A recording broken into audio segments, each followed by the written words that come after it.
Okay, so one of the very first things I like to do after I've launched Photoshop, after having just installed it, is I want to set it up so it's a little more conducive to the way I work.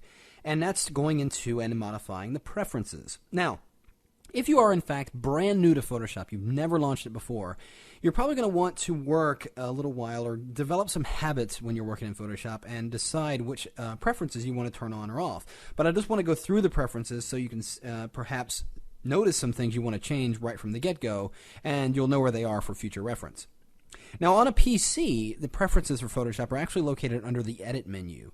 Now, on a Mac, as we're working on now, they're located under the Photoshop menu. If you go here and then you see that there's the flyout menu and you have all your various preferences, you can access them individually, of course, or you can go right into the General or use the keyboard shortcut Command-K. And when we open this up, you'll notice it is a giant window. Now, all those different categories that were in the menu are also in the sidebar here, allowing us to access them all within this one window, and we can set it all up without having to go into each one individually. Now, this first one is the preferences, or the general preferences, rather, and this is, as you'll notice, I'm just going to touch on a few of these. Some of the more pertinent ones that Photoshop users tend to go in here and modify. And the general preferences don't really need much changing unless there are some specific functions that you want to change. Notice there's a number of these that are checked on and off by default, and they're pretty self-explanatory. You can a couple of zoom features here. Up here at the top is some common features that get changed. If you're used to the color picker in your operating system, you can certainly choose that here. Here I can choose the Apple or the Adobe color picker, and you can set your image interpolation. This is also accessible inside your image size when you create a new document, and we'll get into that a little bit later. Now, the interface options allow you to modify the way Photoshop looks. Here are your screen modes, your various channel and panels. You can determine how they behave and how they view. You can set your languages down here. In the file handling, this is perhaps one of the more frequently visited areas because this determines how Photoshop deals with the files that you create. In the file saving options, you can actually determine how it's going to save a preview, if it's going to save a preview at all. In this case, I've got it set to always save. But you can choose never to save an image preview or ask when you're saving it. You can determine the platform it's going to be saved for, and you can also set it to append file extensions, which I always leave on because it makes it easier, of course, to determine what kind of file you're looking at on your desktop or in a folder or wherever. Now, down here in the file compatibility, we have a button to determine our camera raw preferences. If you are a photographer using camera raw, you can go in here and determine certain functions for all your camera raw files. You can determine your maximize PSD and PSB file compatibility. This I've got set to ask. Sometimes I will set it to always. If you're going to be providing files from your version of Photoshop to users who are using earlier versions, perhaps, or if you're using Smart Objects a lot, it will ask you to maximize compatibility depending on stuff you're doing. Then you'll want to have this set to always. But depending on what kind of work you're doing, I would go ahead and leave it on ask. That way you can determine that at the time you're saving the file. It doesn't always do it automatically because you may set up file compatibility when it's not necessary to. So probably leaving it to ask is a good way to go. And here you can enable the version queue, and you can determine your recent files list, which under the file menu, if you go here and you see open recent, this will list the most previous files that you just worked on, and you can determine how many of those are listed in there. If you work on a lot of files, you can increase this number right in there. The next item here is performance. Here's where you determine how much of your RAM, your system's memory, is going to run your system, or how much is going to be allocated to Photoshop to function. And Photoshop is a RAM-hungry piece of software. It really does chew things up, especially if you're working on considerably larger files or a number of files at one time. You'll notice I've got 70% of my RAM allocated to Photoshop, and that's a fair chunk of RAM when you're working in here. Now, if you're working on relatively small files or you're working on web graphics, you can probably drop this number down considerably, but you want to make sure that depending on what type of work you're doing, this is where you'll set up how your RAM behaves with Photoshop. Here you have the history states, and this determines your undos. Basically, in a sense, you have unlimited undos in Photoshop. You can certainly set this number all the way up to 1,000 if you like, and if you have to undo something 1,000 times, and it's probably going to be easier to start over. The reason you want to keep this number relatively low, and we're going to talk about history a little later, where there's another lesson entirely dedicated to using the history, but you want to keep the number relatively low because every time you do something in Photoshop, in somewhere in your hard drive, Photoshop is going to save a version of that, just in case you have to refer back to it if you undo back to that. So it has to save that version somewhere. So setting this number very, very high will give you an unbelievable large file. So keeping that number relatively low is a good idea. GPO settings, you do want to enable your OpenGL drawing if your graphics card is capable. For some of the higher end graphics, perhaps if you're using Photoshop CS3 or CS4 extended, you want to have it for the 3D capabilities. And we're going to talk about that a little bit later.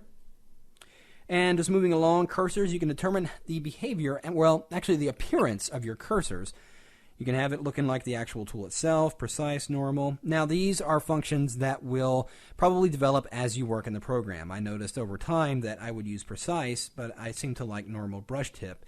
And here, for the other cursors, I'm going to go ahead and put this on precise, so it gives me a target with a point, so I know exactly what I'm doing with that particular tool.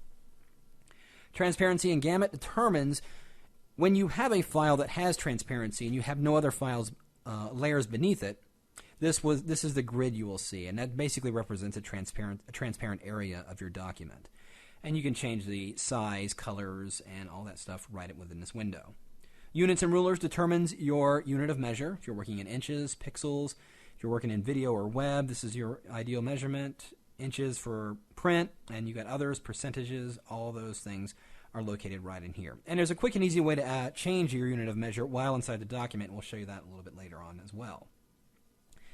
Moving right along, we've got guides and grids, and we'll talk about guides and grids a little bit later, but this is where you would determine how those appear in your document. You have the ability to change the color, because depending on the document you're working on, your guides and grids may blend in, so you're going to have to change the color so you can make them more visible. Now, plugins basically determines if you have an extra plugins folder, you can go ahead and add it in here. Type, this is some very small type features. I've never really had to go in here and change anything. It's these top few that you're probably going to be finding yourself visiting the most. So that's the basic preferences, and I noticed I just changed a few, but as I mentioned, as you're working in Photoshop, you're probably going to discover some that you're going to want to go in here and change and do all that. So one last thing I want to talk about when it comes to preferences is the color preferences, or in this case, the color settings inside Photoshop. Now, under the Edit menu, we're going to go down here to Color Settings. Here's where you determine how Photoshop is going to display your images, what color space and what color profiles it's going to use to display the color images, and it's also going to determine when you bring in or import files into Photoshop, whether it's going to leave them as they are or convert them to your current color profile. Now, the settings here under general settings here, you notice it's set to North America General Purpose 2. Now, this is the default setting, and there was a time when Photoshop, long before digital photography really made it big and was being widely used, mostly Photoshop was being used for very small things like web graphics and such like that, mostly for images that were being displayed on a screen or a television set or something. And this one actually worked really well, but now that digital photography is getting much more prominent and much more widespread than it is, you're going to find that you want to change this to this one right here, which is North America Prepress 2. And notice what happened. A couple of things changed. It changed the RGB color space to RGB 1998. This is going to be the most commonly used color space. Now, you can go ahead and, if you have specific color profiles that you want to develop, you can also choose to load those. They would show up right in here inside your window. You could have a monitor color profile that you can certainly use. But I think you'll find that Adobe RGB is a good place to start, and you'll find that a lot of users use that as well. And these other settings for your other various color spaces will work just fine. Down here at the bottom, you have color management policies, and this is where it determines when you open a file that's been worked on by another person in another version of Photoshop, this is where you determine how it's going to behave. Notice that right now, if you open up an RGB, CMYK, or grayscale file, it's going to preserve the embedded profiles that are existing in that document. However, right here, you've got these items checked on, which are profile mismatches, and it's going to ask you when opening or when pasting if you want to embed that profile or convert it to the working profile that you're in now. So, again, these are going to be habits that you're going to develop over time working inside Photoshop. If you know for a fact you have specific profiles, this is where you would input those and then set them up for your various color spaces. But If you're completely new to Photoshop, as I mentioned, this is a very good place to start if you're going to be working with photographs, especially taken from a digital camera. So, those are the preferences and color settings. On the very next lesson, we're going to talk about the interface and the workspace in Photoshop so you can set it up to make it more conducive to the way you work as well.